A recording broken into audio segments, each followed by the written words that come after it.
The 17th century was a time when pirates roamed the seas, carving out their own kingdoms, away from the reach of any government. Among the most infamous and captivating of these pirate havens were the islands of Madagascar and the legendary Libertalia. From the late 1600s, pirates in these regions became symbols of freedom and rebellion, creating a world in which laws didn't apply and the seas were their kingdom. But how did Madagascar, an island off the coast of Africa, become a pirate haven? And what exactly was Libertalia, and why does its legend still captivate historians and enthusiasts alike? Madagascar, the pirate paradise. Madagascar, an island roughly the size of France, is located in the Indian Ocean, just off the southeastern coast of Africa. Its vast and wild landscape made it a perfect hideaway for pirates in the late 1600s.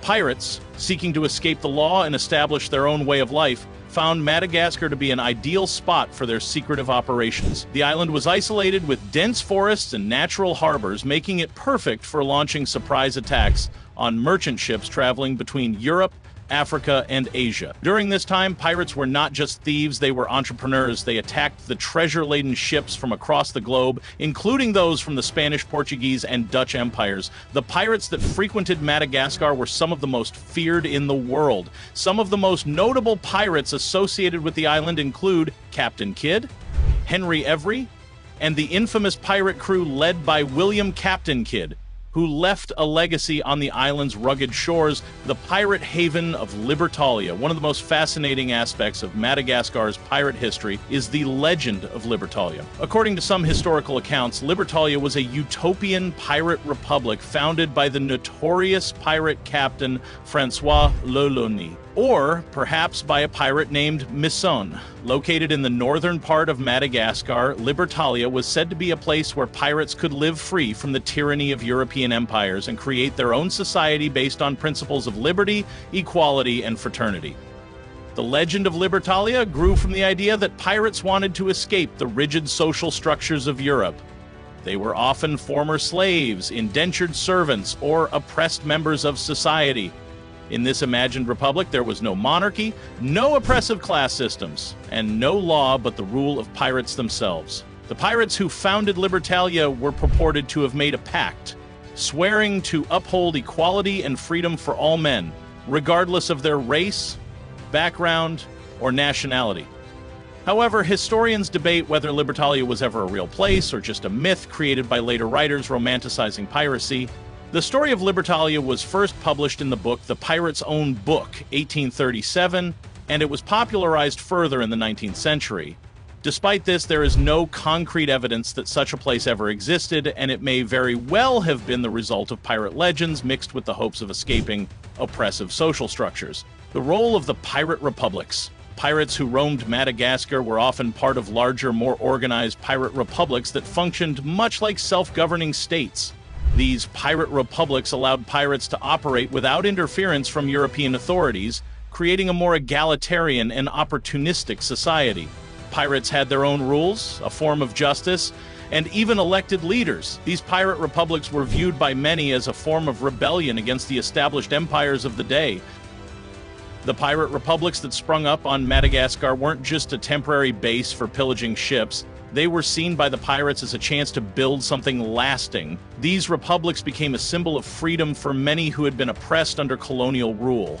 They provided pirates with the autonomy to make their own laws and pursue their own interests without the need to adhere to the policies of European colonial powers. Pirate life and the code of the sea. Living as a pirate in Madagascar was not a life of luxury, though it was full of freedom. Life on a pirate ship or in a pirate republic was brutal and dangerous. Piracy was a constant struggle for survival. Pirates faced not only attacks from rival pirates, but also the threat of disease, hunger, and the unpredictable weather of the seas. Yet pirate society had its own set of rules and codes, designed to maintain order among the crews. The pirate code was a system of rules that governed the behavior of pirates aboard ships. Each pirate had to follow the code, which outlined the distribution of treasure, punishments for transgressions, and the rights of the crew. It was a democratic system of government where every pirate had a say in the operations of the ship and the actions of their captain. These codes were not always strictly followed, but they provided a framework for pirate society to function. The decline of piracy in Madagascar. By the early 1700s, the Golden Age of Piracy began to come to an end. The European empires, fed up with the piracy threatening their valuable trade routes, began to take action. The British, French, and Dutch navies launched military expeditions to eradicate piracy, and slowly the pirate republics in Madagascar started to collapse. One of the main reasons piracy declined was the rise of more advanced naval technology. The pirate ships, often outgunned and under-equipped, stood little chance against the military power of European navies. Additionally, as European colonial empires expanded, they gained more control over the seas, making it harder for pirates to operate in the same fashion. Modern influence of pirate legacy. The legacy of pirates in Madagascar still resonates today. The romanticized image of pirates as freedom fighters and rebels against oppressive systems has made its way into popular culture, from movies like Pirates of the Caribbean to books and documentaries. The legend of Libertalia, whether fact or fiction, continues to capture the imaginations of people around the world. Madagascar itself remains a place with a rich and complex history tied to its pirate past.